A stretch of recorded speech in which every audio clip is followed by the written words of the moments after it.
Do të flasim sonte në Interaktiv me kryetarin e lëvizjes së vetëvendosur Albin Kurti. Mirë se vini zoti Kurti. Mirë mbrëma, mirë se gjej. U vonuat një 10 minuta. Po, një 10 minuta. Ishit në rruga për? Sot ishim në të bim në Pej, në teatrin i Stref Begolli. Për çdo ditë përshkojmë në një qendër rajonale të Kosovës. Me qas përmbajmë të bime me qytetarë dhe përmbajmë edhe të bime më të vogla në përlagje, takimet të ndryshme në përgatitje të ditëve të fundit për protestën në 29 shtatorit. Nesër mbrëma jemi në hotel Pashtrek në Gjakovë në oratë 18. Si po shkojnë përgatitjet për protestën e 29 shtatorit? Si rrallë herë mirë, dhe më thënë, është gatishmëri shumë e madhe qytetarëve të Kosovës që të dalin në protesta, mbas edhe për shkak se ka kohë që s'kan dalur në protesta, e në ndërkohë ka ndodhur shumë gjëra fatkeqësisht të këqija, jo vetëm në aspektin politiko-institucional, po edhe në atë socio-ekonomik, dhe pakënaqësia e qytetarëve duket se gjithë pajtohen që duhet të dalë në shesh, prandaj të shtunën e 29 shtatorit, duke filluar në orën 14, do të grumbullohemi paqësisht te biblioteka kombëtare dhe universitare, dhe më pastaj të fillojmë me marshin tonë paqësor në atë skenarin të cilin e kemi paralajmëruar. Rruga Qrem Qabej, bulevardi Gjosh Bush, bulevardi Ana Tereze, deri te sheshi Skënderbej para teatrit kombëtar, sheshi Ibrahim Rugova, para qeverisë edhe Kuvendit të Republikës. Po thoni që po shihni vullnet qytetarëve, natyrisht i dhat vetës kohë apo jo deri kur e caktuat datën për të takuar me njerëzit. Është protestë që organizoni vetë dhe natyrisht vjen pas ndarjes së vetëvendosjes. Çfarë ka ndryshuar në terren? Spari ne kemi qenë të interesuar që protestën ta bëjmë qysh me datën 7 shtator. Ajo ishte dita e kushtetutës së Kaçanikut dhe në të njëjtën kohë të nesërmen duhej të vinte kryetari i Serbisë në Kosovë, fatkeqësisht me leje të qeverisë. Por për shkak se ishim të interesuar që këtë protestë mos e organizojmë vetëm ne, por ta bëjmë gjithsesi bashkë me Lidhjen Demokratike të Kosovës, patëm spostuar për një datë tjetër, 15 shtator, apo dhe 22 shtator. Mirë po me qenë se nuk u bë një gjë e tillë, atëherë e ftuam protestën për datën 29 shtator. Është ditë e shtunë kur nuk punojnë institucionet. Dëshirojmë që protesta të jetë tërësisht paqësore, që fare mos kemi as kontakte me ndonjë militant i cili është punësuar në institucionet e sistemit dhe kjo është arsyeja pse kjo protestu themi u spostua për datën 29 shtator, por mendoj që kemi pasur më shumë kohë kësaj, edhe besoj se kjo do të ndikojë në masivitetin e protestës. Është tetë e rëndësishme që faktorëve ndërkombëtar, por edhe opinionit botëror, t'i tregojmë që në Kosovë ka një popull i cili nuk mendon si presidenti. Presidenti i Kosovës, qartazi, ka hyrë në një aventurë personale në një lojë të rrezikshme, e cila nuk e ka legitimitetin e popullit, nuk e ka mandatin e kuvendit, nuk ka parime të qarta e publike dhe gjithashtu nuk ka as qëllime të sakta e publike. Dhe kjo është arsyeja pse duhet të shfaqet populli në skenën politike. Prandaj kemi besuar që lëvizja vetëvendosje nuk duhet ta organizojë këtë vetë, për ta bëjë bashkë me Lidhjen Demokratike të Kosovës dhe ta avancojmë bashkëpunimin tonë në një rang të cilësisë së re. Por kjo s'ka ndodhur, dhe prapë do të organizoni vetë. Sigurisht do të organizojmë si lëvizje vetëvendosje, mirë po jo vetëm. Për shembull sot në tubimin që kishim në Pej, mori pjesë edhe nënkryetari i Alternativës, Reshat Norboja. Sot deklaroi edhe deputeti pavarur Korap Sejdiu që do të merr pjesë. Gjithashtu sot kemi edhe një zhvillim të ri, me qenë se Lidhja Demokratike e Kosovës jo vetëm që nuk i përjashton protestat, por tregon edhe gatishmëri për t'i organizuar edhe ajo. Dhe mendoj që edhe nëse s'do të marrin pjesë në këtë protestë në organizim, pjesëmarrja tjetër do të jetë aty, ndërkaq që për të ardhmen ka shumë mundësi që do të organizojmë sërish bashkë, sepse qartazi kriza institucionale ku ndodhemi dhe situata e përgjithshme politike, gjendja socio-ekonomike na thërret që të mos mjaftohemi vetëm me këto polemikat brenda sistemit, por ta kemi edhe sheshin e rrugën si institucion të zërit paqësor qytetar. E kishit takuar zotin Isa Mustafa, kryetarin e LDK-s, në përpjekje për ta bërë organizimin bashkë të protestës? Po, kam takuar kryetarin e LDK-s dikunja 3 herë në këta, le të themi, 2-3 muajt e fundit. Duke përfshirë në shtëpinë e tij në Pravashit? Po, jo, këtu në Prishtinë jemi takuar. Edhe gjatë atyre takimeve kemi diskutuar edhe për aktualitetin politik, edhe çfarë mund të bëjmë bashkë. Besoj që ato takime kanë ndikuar shumë në bashkëpunimin e veçantë që kemi pasur brenda Kuvendit të Republikës, ku pas bojkotimit që na e bëri qeveria ne, e bojkotuam edhe ne qeverinë e cila po e luftonte në mënyrë të paprecedent opozitën, sepse një qeveri e cila bojkoton organin më të lartë legislative politik të vendit, është me të vërtetë pa shembull për një republikë parlamentare, dhe kjo ka ndikuar pozitivisht në bashkëpunimin që kemi pasur në Kuvend midis Glau Konjumfës dhe Abdullah Hotit. Mendoj që jemi në një rrugë shumë të mbarë, edhe jam optimist që jo vetëm ditën e shtunë të protestës, por edhe në vijem do ta krijojmë edhe masën, edhe momentin kritik, që në njëra anë të ndalin këto pazaret e thaqit me Vučićin, të cilet në njëra anë po e shpjejnë Serbinë edhe më thellë në Kosovë, edhe më shpejt drejt BE-s, ndërka që në anën tjetër po ja mundsoj një si lloj pushteti shantazhues të presidentit karshi gjykatës speciale, të cilën ai vetë na e pat imponuar në mënyrë shumë të padrejtë. E do të thosha edhe pa skrupullt, për shkak se i detyroi deputet të PDK-s që në 3 gusht 2015 ta ndryshojnë votën e tyre, shumë prej tyre, dhe ta votojnë ndryshimin kushtetues, i cili në formën një amandamenti, që ishte amandamenti numër 24, i hapën rrugë gjykatës speciale. Do të flasim për idetë e presidentit Thaçi, edhe pak për aspektin organizativ, keni bërë thirrje të posaçme diasporës, apo jo, që të vi më 29 shtator këtë të shunë dhe të protestojnë në Kosovë? Besojmë që është domosdoshme që mërgata jonë në atë fundjavë po pati mundësi masivisht të vi në Kosovë, me qenë se ata janë kontributor shumë të madh të Kosovës, edhe sa i përket çlirimit kombëtar, edhe sa i përket shtetëndërtimit demokratik, edhe sa i përket mbijetesës sociale, mirë po në anën tjetër ata përfitojnë shumë pak dhe ndëshkohen shumë. Kemi vrejtur interesim të madh të tyre që të vinë dhe të protestojnë, për shkak se ndodhemi në një situatë ndoshta paksa paradoksale.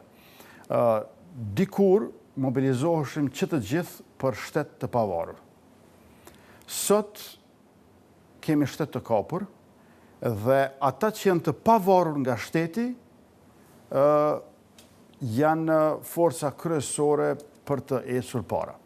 Natyrisht që edhe në administratën shtetërore ka jashtëzakonisht shumë njerëz të cilët janë të interesuar që të marrin pjesë në këto ndryshime të cilët dikur ishin nevojshme tash domosdoshme, për mërgata jonë, e cila nuk është në rrugë qeverisë e para, edhe dyta mërgata jonë e cila e din se si është mirë, e drejtë, e dobishëm në vendet e Bashkimit Evropian, sidomos, ajo e ka vullnetin edhe dijen për ndryshimet të cilët na duhen.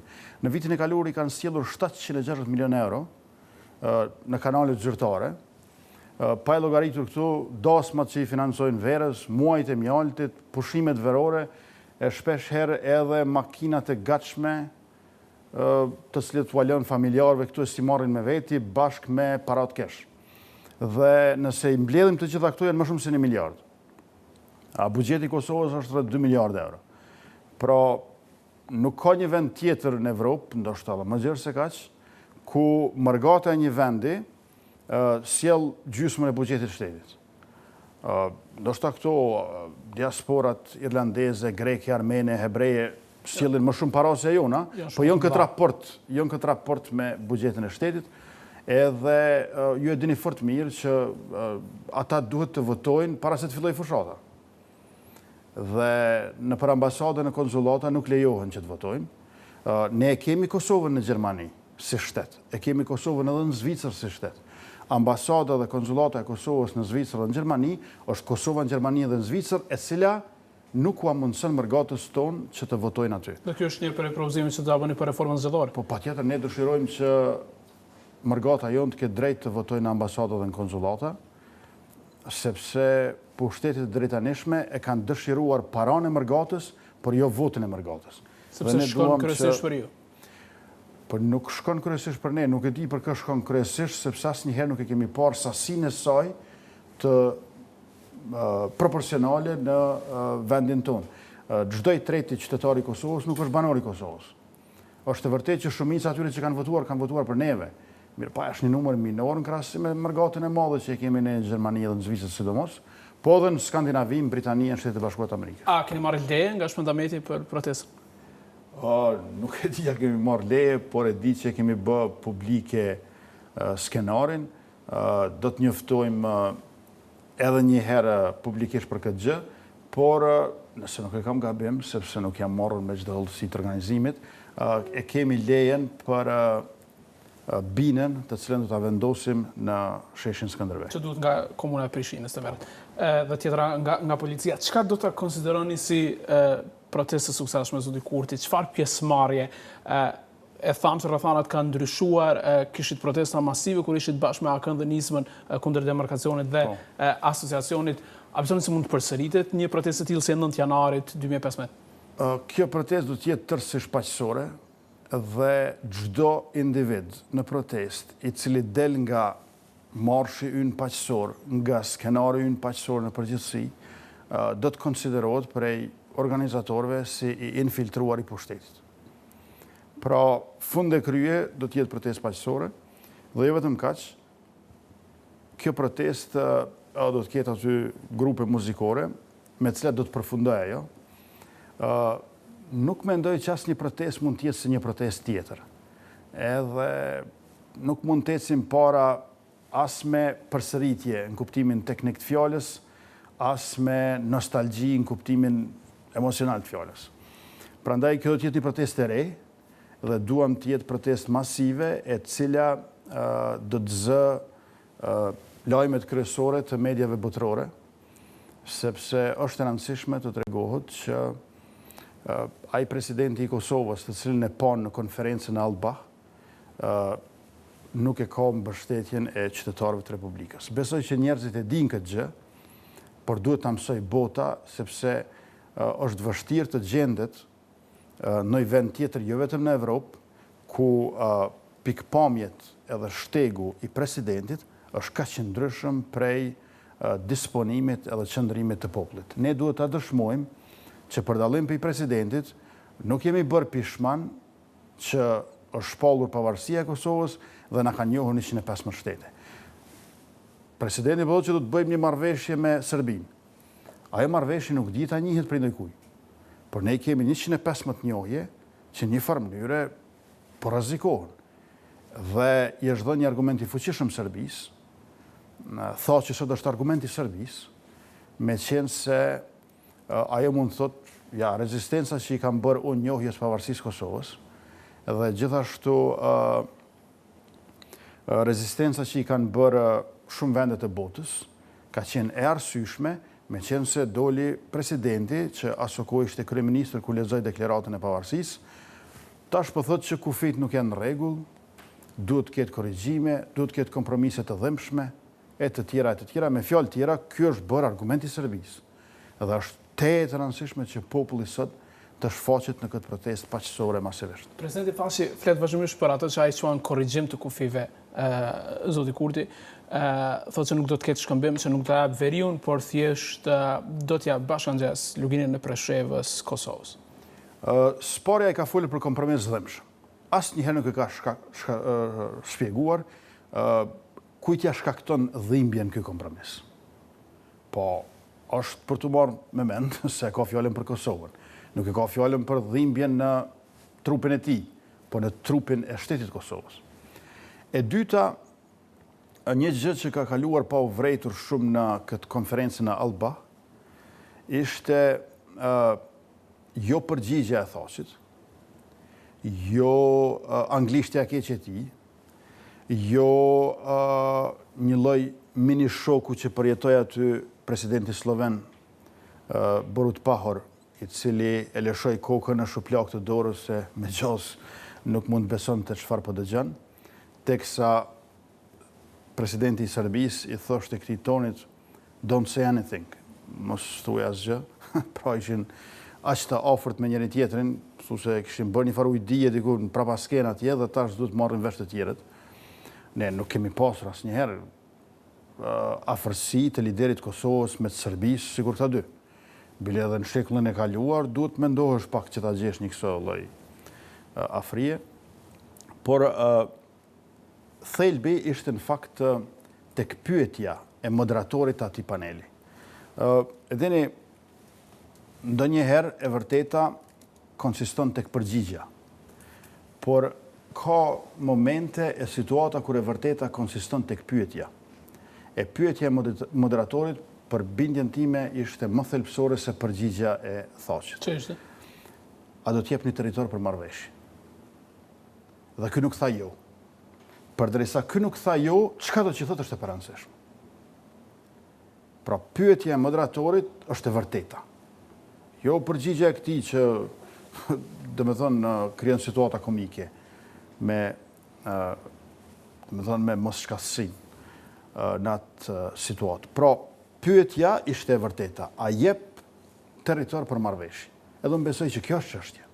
Ju në të bindur që kjo është plani i presidentit thash. Ai po thot që Serbia nuk na njeh dhe Serbia nuk arriti ta bind askush që të na njoh, por ja që ky e pas ka një plan për ta bërë këtë.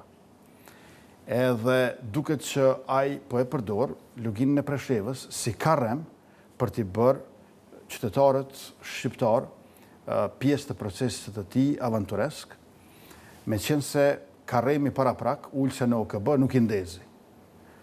Nuk mund gjesh një shqiptar që është kundër bashkangjitjes së Preshevës, Medvegjës e Bujanovcit në Kosovë. Shumë vështirë të gjesh dikë i cili thotë që ata nuk duhet të bashkohen. Dhe kjo nuk është fare çështja. Çështja është që ky nuk po do të përmend se çka do të jap, në ndërkohë që s'do e merr atë që po thot. Se kanë kriju dy ndarje në përftyrimin kognitiv të qytetarëve si për Kosovën, po ashtu edhe për Kosovën lindore. Për shkak se një numër i konsiderueshëm njerëzve kanë filluar ta mendojnë Kosovën pa veriun, që është e padrejtë. Dhe një numër tjetër i qytetarëve kanë filluar ta mendojnë Kosovën lindore të copëzuar e të fragmentizuar. Po thojnë, po Presheva, po jo fshatrat në anën tjetër të autostradës edhe të Korrudhës. Po Presheva, po jo Bujanovci. Po Tërnovci, po jo Bujanovci. Në fakt, kjo mund të bëhet me korrigjimin. Përfundimtar që mund të jenë disa fshatra të Bujanovcit. Ndoshta po Bujanovci, po kurse si Medvegja. Që është e banuar me shumicë serbe. Edhe kjo është, po krijon gjendje shumë të tensionuar midis shqiptarëve, ku qytetarët e Preshevës duken një çik më entuziast, qytetarët e Bujanovcit duken shumë të brengosur, ndërka qytetarët e Medvegjës duken të pashpresë, e dëshpëruar. Shqiptarët. Po, e kam fjalën për tensionet që po krijohen brenda popullit e kombit ton, që nuk do të duhej të parcializohej çështja e tij në këtë mënyrë. Por në fund kjo do të ndodh. Lugina e Preshevës nuk besoni se mund t'i bashkohet Kosovës në këtë rrethana. Po, nuk është synimi fare i tillë. Pra nuk mund të ndodh ajo si pasojë kur nuk është fare qëllimi. Ju e patë edhe kryeministri i Kosovës praktikisht e dekonspiroi, e demaskoi presidentin kur tha që jo më pa e ka tha për shkaqe taktike këtë punë. Një lloj kundërvënie taktike Serbisë, nuk e ka me gjithë mend ta marrë Preshevën me veç në Bujanovci. Edhe unë besoj që ashtu është, sepse ju e dini që ne kemi marrëveshje me Serbinë për diplomat e Universitetit të Prishtinës dhe të Kosovës në përgjithësi që të vlejnë në Preshevë, Medvegjë dhe Bujanovci. Ky as këtë marrëveshje se ka realizuar dot, sepse nuk ka arritur që t'ia kushtozojë Serbisë asgjë, nuk ka pasur vullnet për këtë. E aq më pak tash ta marr Preshevën, Medvegjën edhe Bujanovci. Pra në fund do të jap dhe nuk do të marr. Po, Kosova nuk bën të ndahet. Kosova lindore nuk bën të ndahet. Duhet të insistohet edhe në referendumin e vitit 1992, edhe në drejtësinë e luftës shkrimtare, por jo të sjellën këtu liderët për parada për sfilata në konferenca për shtyp, në ndërkohë që ky s'ka as një zotim me shkrim, as programatik, as ideor, dhe veç se po manipulon, një person të cilin ne e dim shumë mirë, ka qenë 2 mandate kryeministër, nuk u angazhu mas një projekt zhvillimor për Preshevën, Medvegjën dhe Bujanovcin, edhe është i njëjti i cili premton të kështu 200.000 venet punës, Kosova në UNESCO, Kosova në Këshill të Evropës. Ju e dini se çfarë pa të bërë kjo me deklarata. Kjo me deklarata e pa të bërë kodrën e trimave komun, Hogoshtin komun, Kievën komun, e pa të bërë komun edhe Hasin, edhe Zhegrën i pa të bërë komun, pa të bërë liberalizimin e vizave me deklarata. Mirë po, është një person tërësisht i pallogaritshëm, të them drejtën mus më duket as i logjikshëm as racional, dhe jemi në rrezik. Kjo do të ishte një, si me thënë, situatë zbavitëse, po mos ishte ky president. Do mund të konkurronte me gjitha këto emisionet humoristike që bëhen në Kosovë. Ama duke qenë se është president, e i ka pasojë tragjike, atëherë situata nuk është çesharake. Dhe unë mendoj që qytetarët e Preshevës, Medvegjës dhe Bujanovcit duhet të insistojnë për lidhje sa më të fuqishme me Prishtinën e me Tiranën, për kërkesa sa më të mëdha për Brukselën e për Beogradin, por të mos i marrin si për të mirë qena deklaratat e presidentit ton, me qenë se ky është një njeri që nuk duhet ta konsiderojmë seriozisht kur ai këtë nuk e bën me vetveten dhe Kosovën. Është korrigjimi ndarje e presidenca flet për disa fshatra të veriut. Presidenti ka folur për dhuratat e Rankovicit, që ka thonë që nuk na duhen dhe pak a shumë ka lënë të kuptohet se mund t'ja kthejmë Serbisë. Nëse një pjesë e veriut, disa fshatra i bashkuan Serbisë të veriut të Kosovës, është kjo ndarje? Spari duhet ta kuptojmë pse ky po flet për kohën e Rankovicit në atë mënyrë. Ky dëshiron pajtim me Serbinë. Pajtimi me Serbinë, e cila sundohet nga Vučići, është e mundshme vetëm duke e deformuar historinë. Nuk është i mundshëm pajtimi me Serbinë pa e deformuar historinë, sepse në krye të Serbisë e keni një çetnik, i cili në fjalimin e tij në veri të Mitrovicës citon vlladikën famkeq Nikolaj Velimirovićin, i cili ka qenë shumë i afërt me Milan Ediqin edhe Dimitri Luticin, që kanë qenë fashist dhe antisemit. Pra me Vučićin nuk ka pajtim, përveç se nëse nuk përfundon në pozicionet e nacionalizmit serbëmadh. Tash, në vend se ti përmend aksionin e armëve, dëbimin e shqiptarëve për Turqi, dhunën në Kosovë nga Rankovići, cili ishte emri i shtetit policor tek ne, ky flet për një dhuratë Rankovicit. Pra, ky flet për një gjë, cilën disina e pas ka bërë të miraj, dhe ky do e kthej mbrapshtash. Por unë e kuptoj pse është kaq i pashkath në këtë arsyetim. Serbia e dëshiron Xhemal majën e Pančićit. Ajo është 2017 metra e lartë, me rëndësi tepër të madhe strategjike dhe ushtarake. Nëse nuk gaboj, ndërcoqet e para të bombarduara nga NATO-ja në vitin 1999, ka qenë pikërisht maja e Pančićit, me qenë se aty Serbia kishte vendosur radarët dhe antenat kryesore. Dhe Serbia tash e do majën e Pančićit, sepse Serbia i do ujrat edhe kuotat e larta ushtarake. Dhe maja e Pančićit është njëra prej tyre, e për të arsyetuar këtë, thirrën në vitin 1959, kur ajo pjesa prej Leshakut në Brnjak, që është diku rreth 170 km2, i është bashkangjitur Kosovës. Në kuadër gjithnjë të Serbisë. Dhe paraprakisht 12 vjet më herët, fshatët të Preshevës e Bujanovcit ju patën bashkangjitur Serbisë e paraprakisht kanë qenë të Kosovës. Pra, kjo është një humbje dyfisht, sepse në njërin anë e humbim majën e Pančićit, e relativizojmë deri në kontestim integritetin territorial, dhe në anën tjetër do t'ja heqim Bujanovcit në një fshat që do t'jetë e mjaftueshme sa kryetar të mos jetë më Shajb Kamberi dhash ndonjë shqiptar tjetër, por ndonjë serb i Vučićit. Do të bëheshin shumicë pasaj serbët. Patjetër, nëse disa fshatra shqiptari i Bashkimit të Kosovës. Tash është raporti 60-40. Do të bëj 40-60 në rast se ta zëm Tërnovci, Konçuli dhe Dubrovsini i Bashkangjitin e Kosovës. Që janë fshatra të mëdha. Edhe një herë, Presheva, Medvegja dhe Bujanovci, gjithsesi është mirë edhe drejt i Bashkangjitin e Kosovës. Mirë po jo kështu në mënyrë të copëzuar e fragmentizuar, sa tjetë e mjaftueshme që shqiptarët ta humbin pushtetin në Bujanovci. Në fakt, për të këtë çuditët që ju do të dilni në protestë, sepse thotë që ju e keni në program Bashkimin Kombëtar dhe qëndrimi juaj është kundër bashkimit të luginës së Preshevës dhe për më tepër zoti Veseli ju ka sugjeruar që të protestoni kundër Vučićit dhe jo kundër presidentit të vendit tuaj.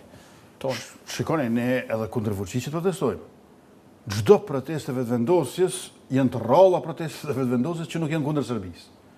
Është vështirë ta gjeni ndaj protestë, tash 13 vjet si lëvizje vetëvendosje, ku ne nuk e kritikojmë, kundërshtojmë mësymjen e Serbisë në Kosovë. Mirë po, tash fokusi kryesor është pazari thotë Vučić. Nuk mjafton sot të protestosh kundër Serbisë dhe Vučićit.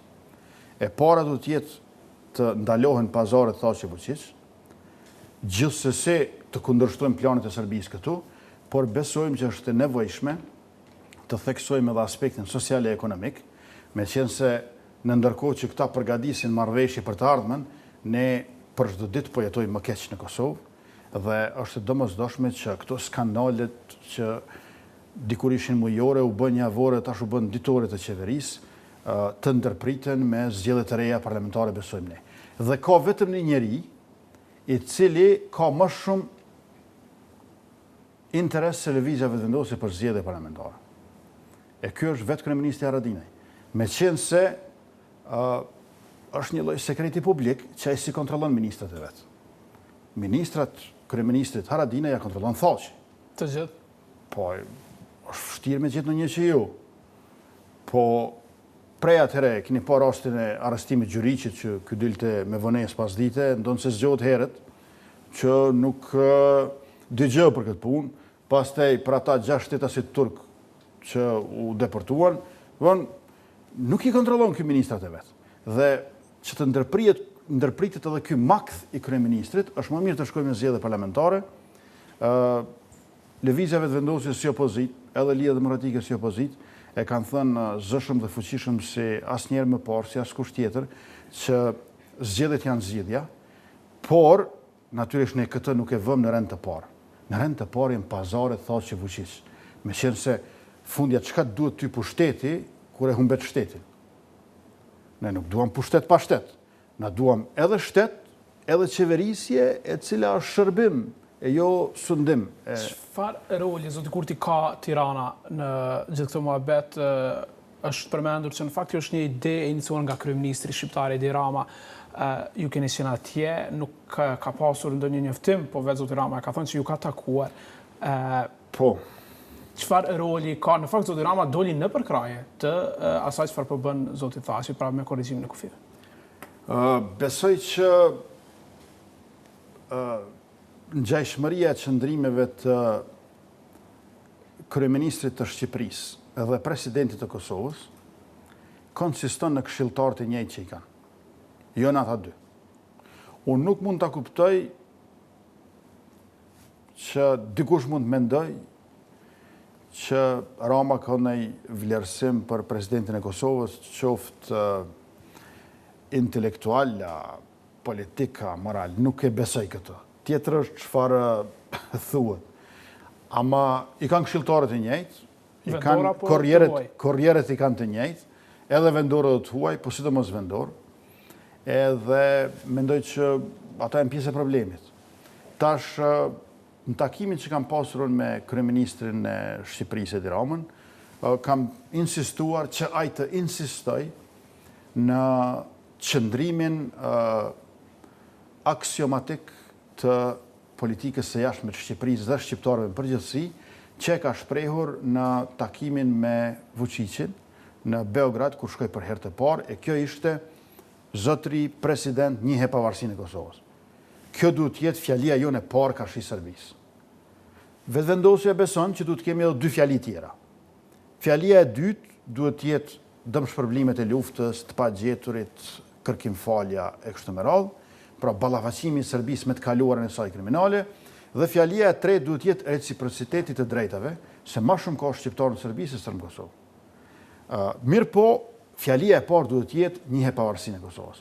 Është gabim historik nëse ne në vend të kësaj fjalie të parë, njihe pavarësinë e Kosovës, e vendosim fjalin duhet të korrigjojmë kufit.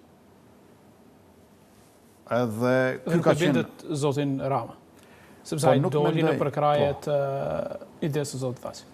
Se ka shans historik për të arritur një marrëveshje ndërmjet Kosovës dhe Serbisë. Unë besoj që ai nuk është në mbështetje të plotë të presidentit të Kosovës, por nuk është as në pozicionin ku ndodhen, le të themi, politikanët e tjerë të Republikës së Shqipërisë. Dhe kjo është për shkak se politikanët e tjerë të Republikës së Shqipërisë nuk i kanë këta këshilltarët e përbashkët, këta korrierët që qarkullojnë në Prishtinë, Tiranë, edhe ndonjë kryeqytet tjetër, dhe që e kanë gabim në politikën e jashtme, me qenë se unë nuk mendoj se komplet rajoni i Ballkanit Perëndimor duhet të subordinohet dyshës Thaçi Rama, dyshës Thaçi Vučić, por do duhet që shqiptarët ta kenë programin e tyre për një federatë shqiptare, drejt bashkimit kombëtar, dhe një aleancë ballkanike, me kroatët edhe bullgarët, por edhe me Sarajevën, Podgoricën e Shkupin zyrtar. Pa Beogradin. Karshi Beogradit, përkundruar Beogradit edhe Moskës. Sepse është e qartë se historia në politikë është më e rëndësishme se që përgjithsisht mendohet. Lidhjet tradicionale dhe kulturore dhe geopolitike Beograd-Moskë janë shumë të thella.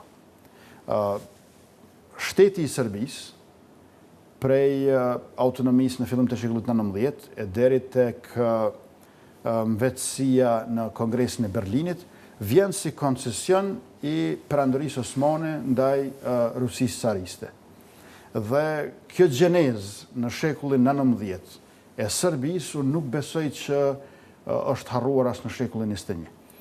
Dhe kur kemi parasysh që edhe Serbia dhe Rusia kanë të njëjtën metodë në fqinjësi përmes shteteve satelite, apo më mirë të them përmes pseudo shteteve satelite, atëherë është të qartë se ne nuk na mjaftojnë partneritetet dhe aleancat, sidomos me Shtetet e Bashkuara të Amerikës, si thelb të NATO-s dhe Gjermaninë si bërthom të BE-s, por na nevojitet edhe një aleancë ballkanike për t'ju kundërvënë Beogradit, Moskës dhe lidhjes së tyre. Pse nuk e bëhet publik takimin me kryeministin Rama? I keni ftuar marrëdhëniet me të?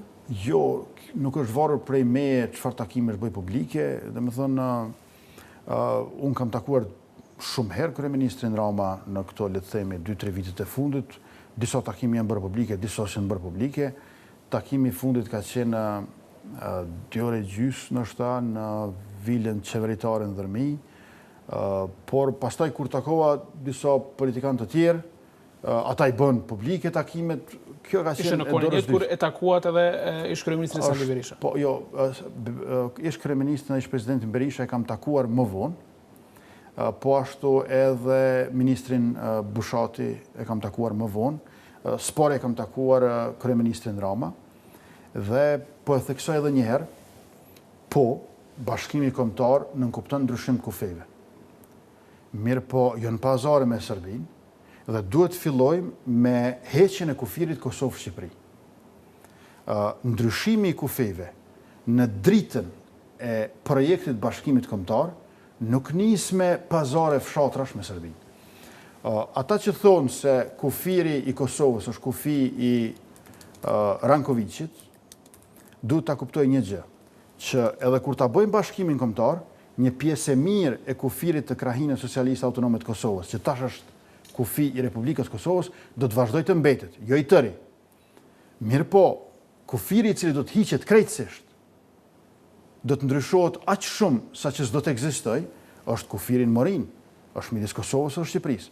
Dhe fundja, kufiri i KSOK-s ka qenë kufi i Kosovës për kundrual Serbisë qendrore atë ngushtë, si thonë ata, ndërka që kufiri me Shqipërinë ka qenë kufi i Serbisë dhe Jugoslavisë për kundrual Shqipërisë. Kufiri më i keq në Ballkan është pikërisht kufiri midis Kosovës edhe Shqipërisë.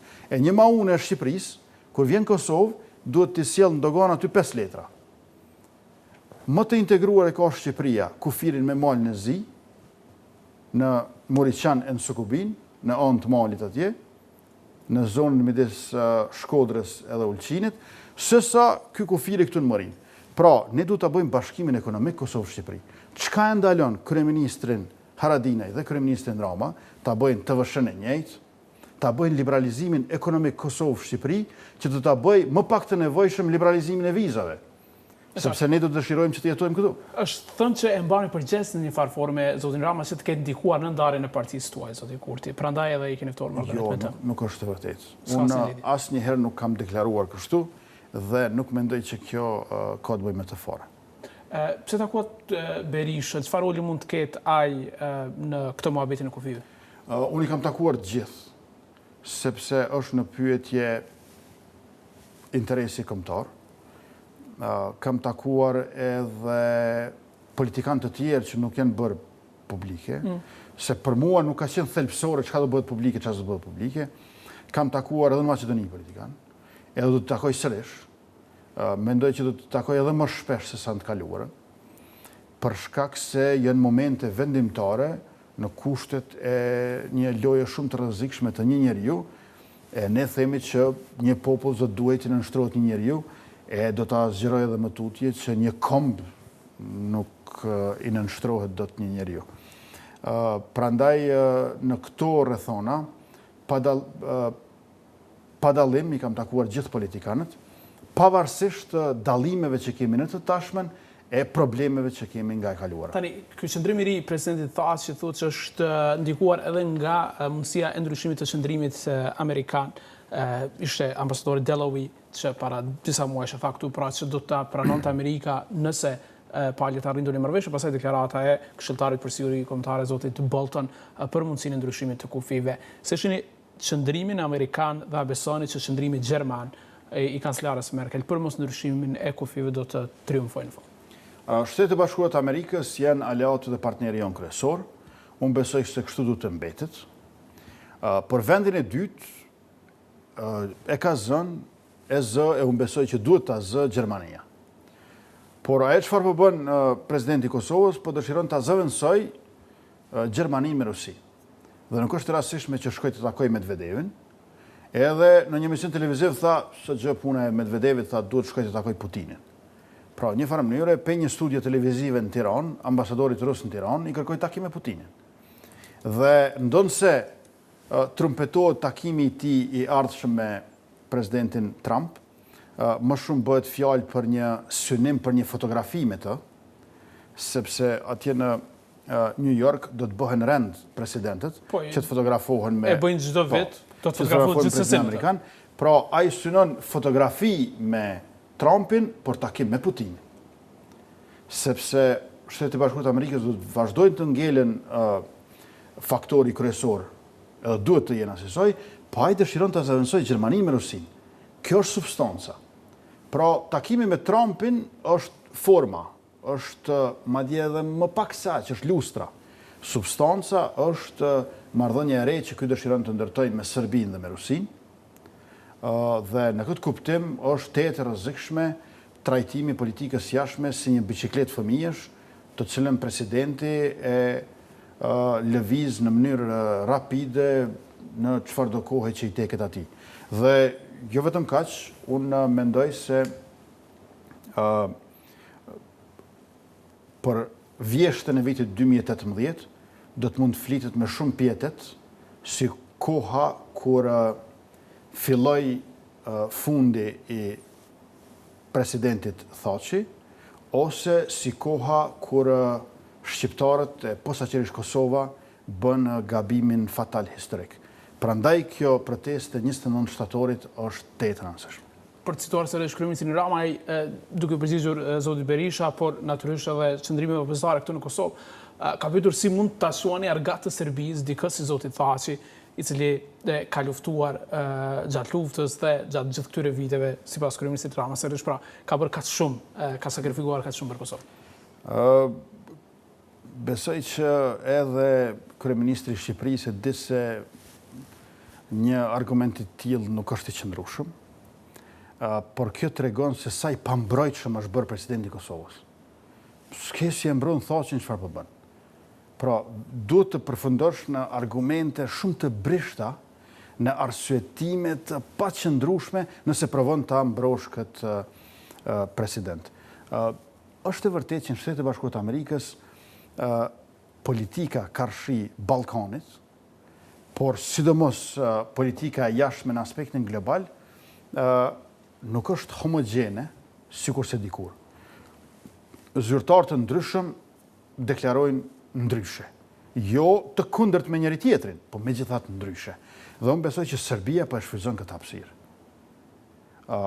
Ky është projekti i Serbisë, e tash nëse dikush ndjehet më mirë emocionalisht e psikikisht, duke mbështjellur këtë me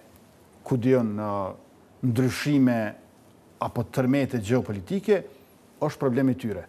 Unë besoj që Serbia nuk e ka njohur pavarësinë e Kosovës, pikërisht në pritje të rrethonave të reja, kur do të ketë ndonjë huti në administratën amerikane, kur do të ketë ndonjë president si puna e Thaçit, i cili aq shumë i frigohet gjykatës speciale, teksa Kosova ende nuk ka ushtri dhe kur vetëvendosja nuk është ende qeveri.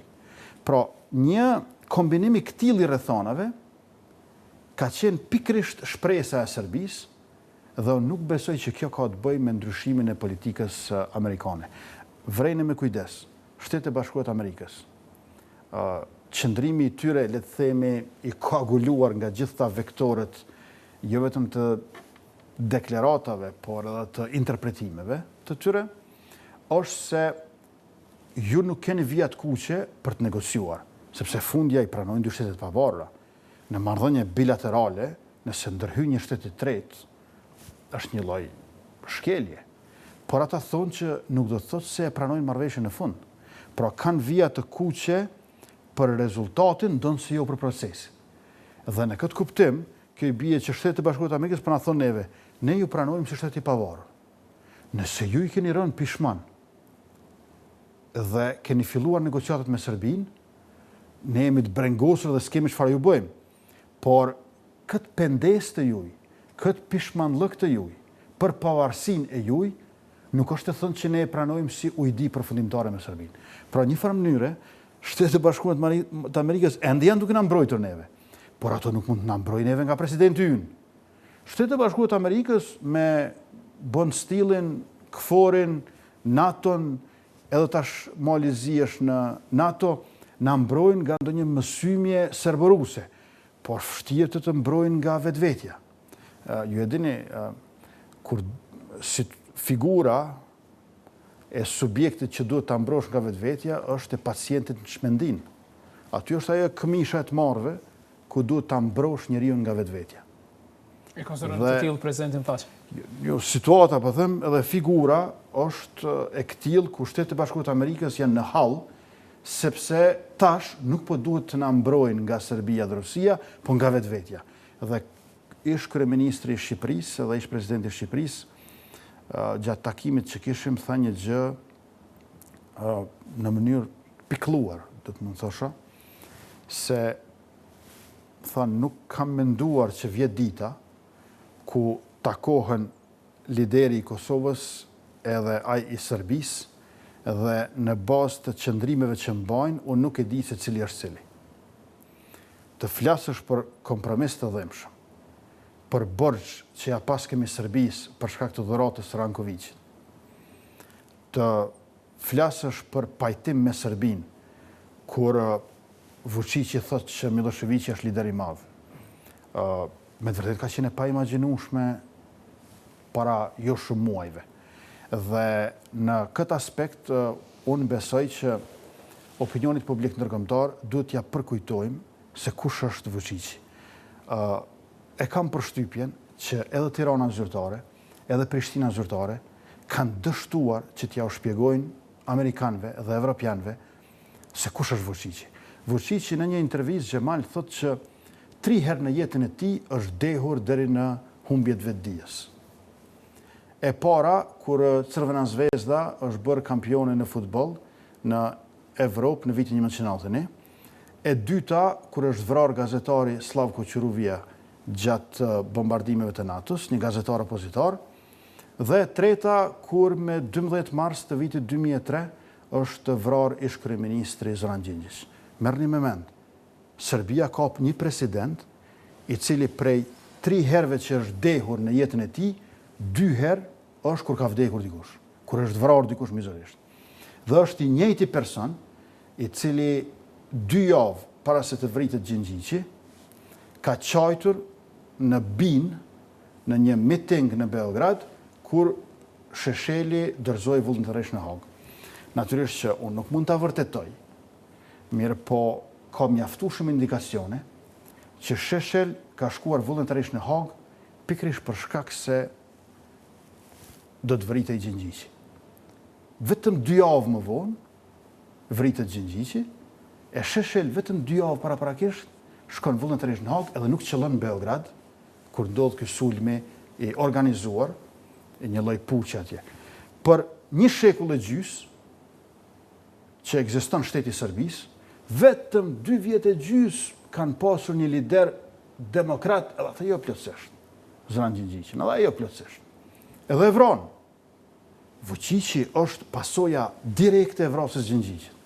Dhe nuk është e rastësishme që dash, kur Vučići ka pushtet edhe më shumë se Miloševići dikur, vritet edhe Oliver Ivanović, i cili kishte filluar që të bashkëpunonte me Oleksin dhe ndërkombëtarët në përgjithësi. E tash qohet ky presidenti jonë, thotë du mu pajtuar me këtë.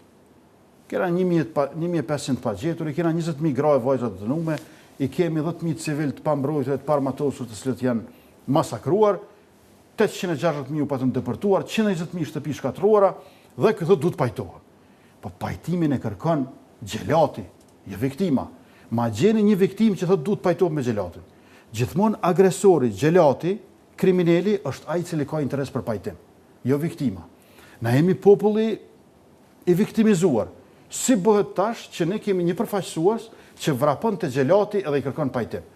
Prandaj, unë besoj që situata është jashtëzakonshme dhe me gjithë politikanët në Shqipëri, pa dallim partije, atë majt, atë djathtë, unë besoj që duhet të zhvilloj takime edhe në të ardhmen dhe nuk është koha që t'i vëmë në pah problemet nga e kaluara, as diferencat ideologjike, por fatin e kombit. A ka buat që përmendet fëmijët presidentëve Vučić dhe Thaçi? Spari, unë nuk kam menduar që ata do ta marrin kaq seriozisht këtë gjë. Unë kam menduar që ata do kuptojnë ironin, mirë po natyrisht që nuk jam penduar. Për shkak se bëhet fjalë për 2 autokrat, të cilët po na kthejnë në feudalizmin e shekujve të kaluar, dhe të cilët aq shumë janë afruar me njëri tjetrin, sa veç ka mbetur që ta kurorëzojnë miqësinë e tyre, siç bënin prisit feudal me trajtimin e familjeve të tyre si rob që do të mund t'i shkëmbejnë. Flasim për shkëmbim të territorit, që është një lloj merkantilizmi feudal, ku e trajtojnë territorin si tokë të feudit, po mbase nuk është e rastësishme kjo, sepse janë bërë si latifundist, domethënë aq shumë kanë prona këta, saqë në fakt nuk janë president, janë pronar. Dhe unë besoj që ajo është figura e kurorëzimit të marrëveshjeve antidemokratike të prizve feudal që ta kujtojnë shekullin e 18 e më poshtë. A mendon që kjo ndikoi vërtet në anulimin e takimit të shtatorit dhe a keni parë përgjigjen e Endrit Thaçit? Unë nuk besoj që kjo ka ndikuar në anulimin e takimit të shtatorit. Unë besoj që arsyeja pse Vučić nuk ka dëshiruar që të shkojë në këtë takim, se ky thotë që është në gjendje gatishmërie. Kto sonte me thirr Vučićin ky shkon. Domthon, pavarësisht nga dita e javës dhe ora e natës, është në New York. dhe ora e natës, ky është në gjendje gatishmërie gjithmonë. Ky jeton, ky ekziston për ato, për takimet me Vučićin. Aty Vučići nuk ka shkuar në takim, sepse Vučići ka dashur që një herë ta bëj vizitën në veri të Kosovës. Gjemal, kur kemi lindur ne si vetëvendosje, patëm thënë një tezë që mendoj ka qenë më e vlefshme edhe se që kemi menduar vetë ne. E kjo është që pjesa më e rëndësishme e negociatave është pjesa e panegociueshme. Pra, kur ti negocion, ka diçka që nuk e negocion. Njësoj sikurse gjatë të folurës ton, kur gjatë argumentimit logjik, kur dyshon për diçka, kjo do të thotë që ka diçka për cilën nuk dyshon e për cilën je i sigurt. Përndryshe edhe koncepti i dyshimit nuk është i mundur. Rrjedhimisht, thotë që dhe Vučići, kur negociojnë, ka diçka të panegociueshme. Me qenë se do të fillonin negociatat në Bruksel, tash në Vjeshtë, Vučići paraprakisht dëshironte të vulloste çka është e panegociueshme, veriu i Kosovës. E keni vrejtur që ku e ka mbajtur fjalimin, jo larg ka qenë një mur me një parull. Nëse zgaboj, parulla ka qenë Jurodav dhe Neman Azad. Dhe me thonë, sepse prej këtu s'ka mrapa. Pra ai dëshironte të thoshte që prej Ibrit nuk ka mrapa, veç përpara.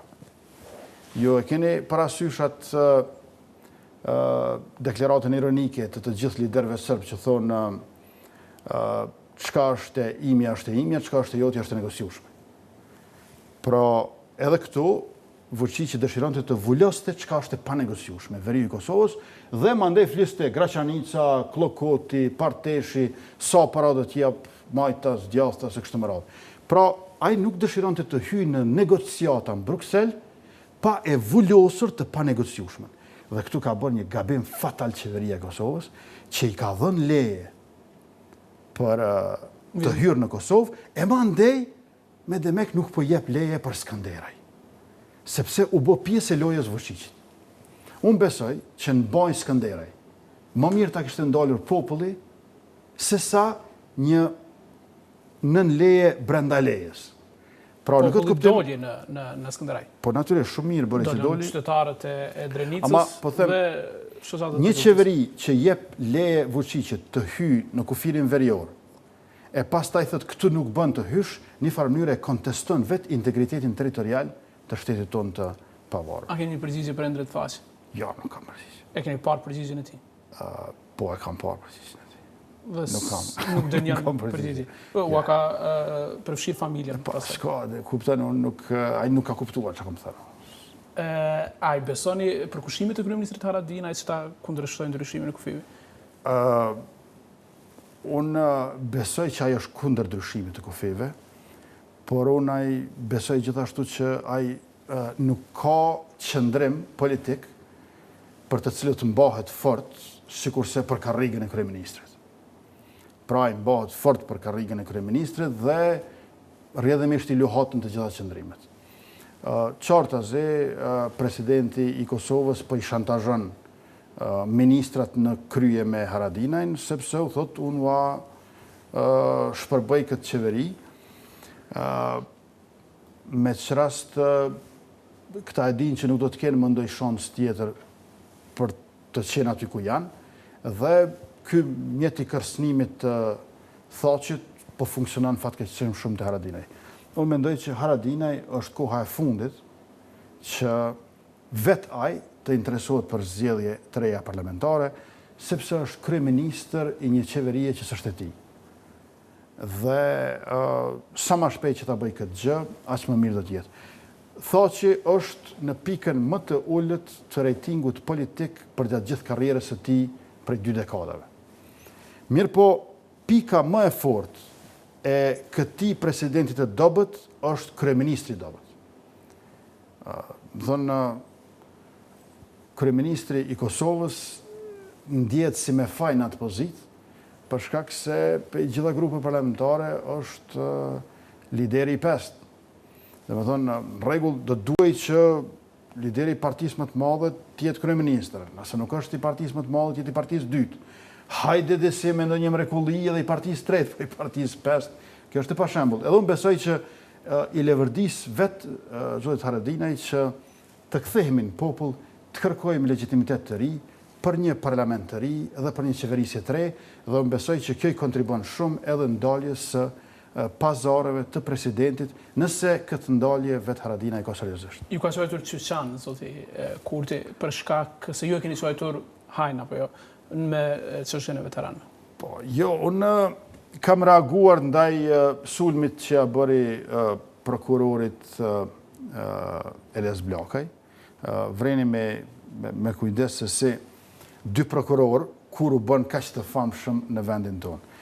Kur e prokurori Aleksandr Lumezi është bërë i famshëm në momentin kur e kanë terrorizuar familjen e tij dhe ai doli i lehtësuar para medjave dhe tha që vetëm telefonin më kanë vjedhur. Pra ky paska qenë duke ruajtur televizorin, duke të thënë. Edhe momenti tjetër, kur një prokuror u bë shumë i famshëm, është Eles Blakaj kur iku nga vendi. Kjo është një mendpërtar të keq. Edhe ne do duhej të kemi prokuror të famshëm, sepse kriminalet po ikin prej tyre. E jo pse vetë prokurori ik prej vendit. Mirë po, kur e pash mësymjen iracionale të kryeministrit ndaj një njeriu që s'ishte më në Kosovë, atëherë fillova të mendoj që ai paska pasur arsye pse ka ikur. Dhe ashtu që e quajti hajni pulave, s'pari në Kosovë ka shumë hajni. Ka në Kosovë edhe hajnat pulave. Nuk ka vend që s'ka hajnat pulave, edhe në Kosovë ka hajnat pulave, po nuk mendoj që mjerimi social që e kena vjen për hajnat pulave. Nuk jenë ne ushqehemi dobët, nështë as kemi mish për të ngrënë, jo për shkak hajnave të pulave. Mu duk shumë pandershme një sulm i tillë mbi prokurorin Eles Blakaj dhe thash që për shkak të hajnive të këtij triumviratit, thonë që Veseli Haradinaj, që janë me tendromanie, privatizime abuzive, ne jemi në këtë mirim, jo për shkak të hajnave të pulave. Përveç nëse Haradinaj nuk i konsideron të veteran si pula, e ky pjamer, se po thot nuk jem veteran këta. A keni problem që quajti Qyçan? Edhe e ka përmendur edhe faktin që ju keni qëndruar në burg, në Serbi, pra. Shiko, nuk e kam pa të intervistë, që thëmë drejtën që ta di pash saksisht se që ka thëmë, po mu nuk më bëm përshtypje kur njerëzit të cilët do duhej që të merren me shërbim ndaj popullit e t'jenë përgjegjës në detyrën që kanë marrë në institucionet ku janë, bëjnë këso lloj sharjesh të këtilla. Për mua është e dhimbshme me çka s'po merret ai, jo që po merret me mua. Dhe mu prej se jam në politik, më kanë share, fyre, akuzuar. Për mua është e rëndësishme që njerëzit mos e shohin kombin shqiptar, Republikën e Kosovës, Shqipërinë, ardhmërinë e këtij vendi, sa për mu personalisht le të më thojnë çka t'jo merr mendja, por këtu e dhimbshme të mirë një kohë në opozitën e kaluar. Takoheshit shpesh. Unë nuk i vlerësoj njerëzit shumë në bazë të karaktereve, sa në bazë të funksionit që kanë. Aso kohë kur kundërshton të zajednicën dhe demarkacionin, Haradina ishte në rrugë të duhur. Ndonë se ne mund të mos pajtoheshim. Sot është situata krejtësisht tjetër, ku janë sot Qakorri, Bjelluha edhe Zhlebi, ku janë 88.200 hektar. Në javën e kaluar janë bërë 6 muaj që u ratifikua demarkacioni, edhe i mashtruan deputetët në kuvend duke thënë se do ta bëjmë korrigjimin. Korrigjimin e kufirit me malin e zi që e kishte nënshkruar pikërisht presidenti Thaçi me homologun e tij Malazias Vujanović. Dhe tash ky na flet për një korrigjim tjetër me Serbinë. Do thonë njerëz të papërgjegjshëm, përvoja e hidhur me ta po vështirëson bashkëpunim me ta, po pamundson bashkëpunim me ta. Por nuk e përjashoni për ta, apo jo bashkëpunim? Shikoni, nuk mendoj që mund të bashkëpunojmë më, për shkak të këqijave që ai bëri gjatë këtij viti. Unë s'po lë kur far hapësire. Prej Radojqiqit, e Rikallus, e derit e qasja e tij ndaj Blakajt, janë shumë problematike. E dini që Haradina ju pa të bërë kryeministër duke u ankuar se si kishte vetëm 100 ditë. Tash ka mbetur puna thuhet pasha ato 100 ditë, se ky një vit është shumë më keq. Më mirë ta lindte me ato 100 ditë. Sepse po ta linte më aty 100 ditë, ndoshta njerëzve edhe u kishte mbet merak pak. Kështu va hoqi merakun në mënyrën më të keqe të A mësuat nga zonja Apostolova që po diskutoj për ndarjen e Kosovës, siç e tha Glauku Njusa? Përveç tjerash, mirë po ka ca kohë që kanë filluar të qarkullojnë tezat për ndarjet e Kosovës në mënyrë më të shpeshtuar dhe mua më shumti më ka bërë përshtypje në qershor të këtij viti një studim i Qendrës për Studime Euroatlantike në Beograd, i cili kishte disa teza shumë të rrezikshme dhe që qartazi mbante anën e Vučićit. Ato teza janë me sa vjen. E para thuhet që mjaft më me ndëshkimin mbi Serbinë nga perëndimi për krimet e Miloševićit para 19 vjetëve. E dyta thuhet që nëse perëndimi nuk e mbështet Vučićin, atëherë Vučići do të mund shkojë me Rusinë, me Kinën edhe fiton edhe më shumë vota. E treta, në atë studim parashihet një protektorat ndërkombëtar i NATO-s mbi Ujmanin. E katërta, thuhet që veriu duhet i përkas Serbisë, të ndahet Kosova dhe të krijohen 2 zajednica. Zajednica e 6 komunave me shumicë serbe në jug të Ibrit dhe e 3 komunave me shumicë shqiptare në jug të Serbisë. Pra, ky studim dëshiron të ndërtoj paralelizmin midis Preshevës dhe Graçanicës, jo me veriu. Teza tjetër aty, shumë e rrezikshme, është që thuhet se nëse shqiptarët, edhe Kosova, nuk pranojnë kompromis, një farë mënyre është një kërcënim i butë, duhet të bëhen gati për sfidat sigurisë dhe politike. Edhe tjetra thuhet që shqiptarët nuk duhet të insistojnë në kufit e krahinës socialiste autonome të Kosovës, me qenë se Serbia nuk ka bërë gjenocid edhe krime në veri. Pra, janë këtu teza shumë të rrezikshme, gjithnjë nga pikpamja hegemonisë serbomave, nga një institut i respektuar, i cili vazhdimisht ka qenë pro-perëndimor, pro-evropian, pro-euroatlantik, dhe tash për një herë në qershor të këtij viti sjell një studim i cili thua se është shkruar nga Akademia e Shkencave dhe Arteve të Serbisë e para 30 vjetëve. Pse nuk e ftuat PSD-n për të bashkëorganizuar protestën, dhe se vlerëson faktin që ata nuk do dalin në protestë? Ne kemi ftuar gjithë që të vijnë protestë. Kjo protestë nuk është për bashkëorganizim, siç e ftuat LDK. Qashtu. E injoruar. E vërtet. Domethënë, ne kemi besuar dhe besojmë që organizatat e lëvizjes vetëvendosje dhe strukturat e organizatës LDK-s janë ato që do të jenë bartëse të organizimit të kësaj proteste, si 2 subjektet opozitare të cilat e kanë nivelin më të lartë të dakordimit, edhe parlamentar dhe jashtë parlamentar, dhe mendonim që kjo është rruga e dur përpara. Tash, duhet ta kuptoni se si lëvizja vetëvendosje, që është për zgjedhjet e reja parlamentare, dhe lidhja demokratike e Kosovës nuk është askush tjetër. A shohet PSD? Nuk janë. Kurti ata kanë thënë që të parët i kanë dhënë nënshkrimet dhe vazhdimisht po ftojnë juve që të bëni nënshkrimet bashkë për ta rrezuar këtë qeveri. Edhe ajo do bëhet. Mirë po, unë besoj që të gjitha kanë të qartë se qasja e tyre ndaj lëvizjes vetëvendosje nuk është më pak se armiqësore, ndërka qasja e tyre ndaj qeverisë dhe kryeministrit është më shumë se mirësjellje. Dhe unë kur e diskutuam së bashku në kryesit lëvizjes, aty u vun pa edhe 2 gjëra tjera, se ata kanë deklaruar që nuk do të merren me temat mëdha, dhe gjithashtu se nuk e shohin subjektin e tyre si adresë për organizimin e protestave. Lëvizja vetëvendosje merret edhe me temat mëdha, merr me temat vogla, merr me temat mesme. A te kaluat këtë punën e ndarjes, pra ata po thonë që ju po ja keni nati, ndërkohë që edhe eksponentë të partisë tuaj po thonë që ata po na kanë nati. Shikoni, unë jam duke Po një kota që jeni ndarë. Shikoni, unë nuk ju rrej, as nuk u kam nati. Nëse ka ndonjë gjë që kam provuar të bëj në këta muajt dhe javë të shkura, është kam provuar t'i harroj. I keni në kuvend, s'keni ku i qëni. E kuptoj, por nuk kam kohë që të merrem me të kaluarën në situatën në cilën ndodhemi. E para. E dyta, fare lëvizja vetëvendosje nuk ka interes që të shpenzoj kohë apo energji në ato shtigje. Në 16 degë të lëvizjes vendosje, në 16 qendra, kemi mbajtur zgjedhje dhe sekretarja e re organizative Vlora Haxhi Mehmeti e ka menaxhuar procesin si askush tjetër, asnjëherë tjetër në këtë 13 vjeçar.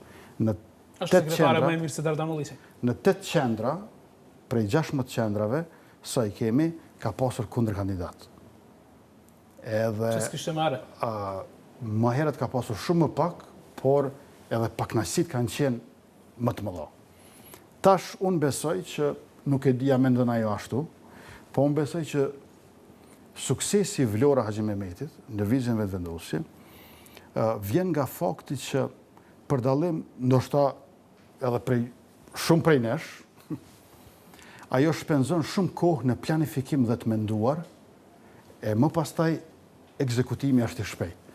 Ka mundësi që vjen edhe prej kulturës o shkollimit saj në perëndim, por për mua është evidente që një ndër defektet e shtetë ndërtimit në Kosovë është se tek ne merren vendimet shumë shpejt, pa të menduar dhe të planifikuar të mjaftueshëm, dhe më pastaj ekzekutimi i tyre bëhet tërkuz.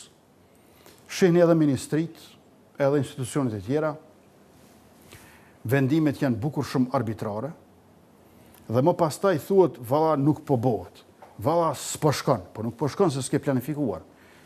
Vlora ka bërë saktësisht kundërt, dhe unë jam shumë optimist për të ardhmen e organizatës tonë. A kishit diskutuar mundësinë që ai të Dërguti të bëhet nën kryetare të vendosjes për ta mbajtur partinë bashk, e ka thënë sërish Kileo Konjusë?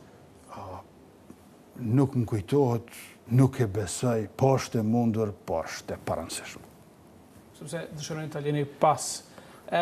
Do t'ju pyes për sondazhet, pse ja thotë se do të dalë shumë mirë, do ta kaloj pragun dhe zoti Mulliçi thotë se ju nuk merrni vesh prej sondazheve, zoti Kurti, sepse nuk besonit as që vetëvendosja do të dilte mirë në zgjedhjet e vitit 2017. Shiko, unë gjithmonë edhe kur kam udhëhequr në lëvizjen vetëvendosje, edhe kur nuk kam udhëhequr në lëvizjen vetëvendosje, vetë jam udhëhequr nga një maksim angleze që thotë duhet ta shpresojmë më të mirën, por ta presim më të keqen. Dhe sot e kësaj dite bëj kështu. Unë mendoj që në një është organizata, strukturat, shtrirja, shtimi dhe shtrëngimi i radhëve, në matjet e opinionit publik, lëvizja vetëvendosje del midis 21 dhe 23%. Ata edhe nëse dyfishohen se kalojnë pragun, nëse të fillon nga 2 në 4%. Po, nuk e kalojnë pragun, dhe unë besoj që lëvizja vendosje në zgjedhjet e ardhshme parlamentare do të dalë shumë mirë, do të dalë edhe më mirë, dhe kjo nuk vjen për shkak të efektit që shkaktojnë sondazhet, po për shkak të disponimit në popull dhe shtrirjes organizatës tonë. S'kemi pasur rastin të bisedojmë. Një kohë, a ishte në fund kjo ndarje, a kuptuat, a ishte betej e nisur që në fillim prej Shpend Ahmetit kundër jush, më shumë se sa e Dardan Mulliçi dhe Visar Ymerit? Me faktin që ju bë kryetari PSD-s mes tjerash. Shikoni, ju thash edhe një herë që jam duke provuar t'i harroj, ju po ma luftoni këtë përpjekjen time. Edhe glaukun e kemi pas si ndërmjetësues për këto problemet e brendshme, ka qenë edhe Shpendi aty, po edhe ata do të mund të japin përgjigjet për këto. Unë kam besuar atëherë që kanë bërë gabim, se gjitha diskutimet politike dhe të tjera duhet bëhen brenda organizatës në forumet e lëvizjes. Mirë po, por keni duar qëndrimin për zotin Ahmeti, apo jo? Ata kanë, shikoni, ata janë të moshës madhore, i kanë marrë vendimet e veta, i kanë bërë zgjedhjet e veta, dhe unë nuk preferoj që por të tash merrem. një kritik ndaj qeverisë së zotit Ahmeti në Prishtinë, ndërkohë që e kishit marrë si model në mandatin e kaluar, edhe kur garuat në zgjedhjet e Edhe një herë po kaluara. them, varësisht se në çfarë shtigjesh e subjektesh janë njerëzit, kjo është shumë e rëndësishme se sa karakteret e tyre, por për të diskutuar më në hollësi me këto, besoj që në vend timin duhet të ulet Albin Vitia, kryetari i qendrës së vetëvendosjes Për Prishtinë. për Prishtinën, sepse ende nuk është e qartë nëse jeni opozitë në Prishtinë apo jeni në bashkëqeverisje. Po, jemi aty në qeverisje, nuk e di sa jemi bashkë, se të quhet bashkë qeverisje, po them edhe njëherë, Albin Vitia jep përgjigjet shumë kredibile, kompetente se unë. E kam shumë që jeni lodhur pak, zoti Kurti, kemi një orë e 20 minuta që flasim një të fundit. Se mendova që vetëm gjysmore. E qartë. Një pyetje të fundit në mesin e disa ardhjeve së fundit në partinë tuaj, ka ardhur edhe Ajvaz Berisha, për cilin raportohet se ka një të kaluar të dyshimt që lidhet me një vrasje që nuk ka raportuar një pjesë e pasurisë në Agjencinë kundër korrupsion kur është dashur ta bëjë këtë për shkak se ka qenë konsull në Frankfurt. A ja dini historinë, a merrni në parti të tillë njerëz me të kaluar të dyshimt? Unë Ajvaz Berishën e kam takuar disa herë bashkë me Basna Dem, po edhe pa Basna Dem, gjatë luftës në Kosovë, kryesisht në zonën e Drenicës. Atëherë kur shkonim në shtab të përgjithshëm në Berish, Devjak e kështu me radhë, në për, domethënë, kohëna shumë të vështira, dhe ka qenë luftar shumë i Zotit. Po, shikoni, unë nuk mund të garantoj për njerëzit se çfarë kanë bërë në jetën e tyre të gjitha hollësit. Me aq sa di, bëhet fjalë për disa raste, situata ku është përfshirë vllai i tij, jo ky vet. Edhe ky bashkë. Por unë edhe njerë për them, Ajvaz Berisha është antar i lëvizjes vendosje. Çfarë do informacioni që shfaqet në të ardhmen, janë organet e lëvizjes vendosje, të cilët e trajtojnë një gjë të tillë, nuk më takon mua si kryetar që të bëj gjykatësin jurin në çfarë do situate për cilin do njeri. Ajo është antar i lëvizjes vendosje, ka shprehur gatishmërinë që të antarësohet, është antarësuar në qendrën e vetvendosjes në Drenas dhe po punon, por natyrisht edhe një herë po them, unë nuk mund të garantoj për secilin individ, ama me aq sa di, ka qenë luftar shumë i mirë dhe unë besoj që... Por do të shkoni historinë e tij. Po, vetëm se edhe një herë nuk më takon mua as në lëvizje vetvendosje, se lere më në studio televizive që ta jap gjykimin tjera. Për ato pretendime që ka ndokush, nuk më takon mua që të flas. Dhe të fundit fare jeni dënuar bashkë me deputetë të tjerë për hedhjen e gazit, dënim me kusht për të mos e përsëritur veprën. A rrezikon mandatin tuaj? Si është në këtë vendim? Nuk e di, tash neve na patën dënuar nëse zgaboj një vit e gjysmë, edhe nuk e di kur bëhen një vit e gjysmë, por besoj që është vendimi pa drejtë. Është konfirmuar një padrejtësi që është padrejtësi e radhës.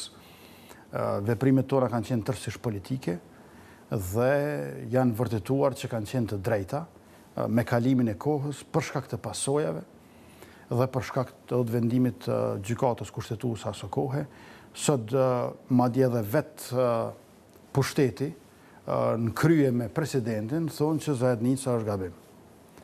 Pra, neve edhe koha, edhe populli, por edhe kundërshtarët na kanë dhënë të drejtë për çfarë kemi bërë, përveç gjykatësit kaludra dhe dikujt tjetër që ja dha vulën verdiktit të tij. Falenderoj shumë për bisedën interaktive, zoti Kurti. Faleminderit edhe juve për ftesën e mundësinë. Faleminderit.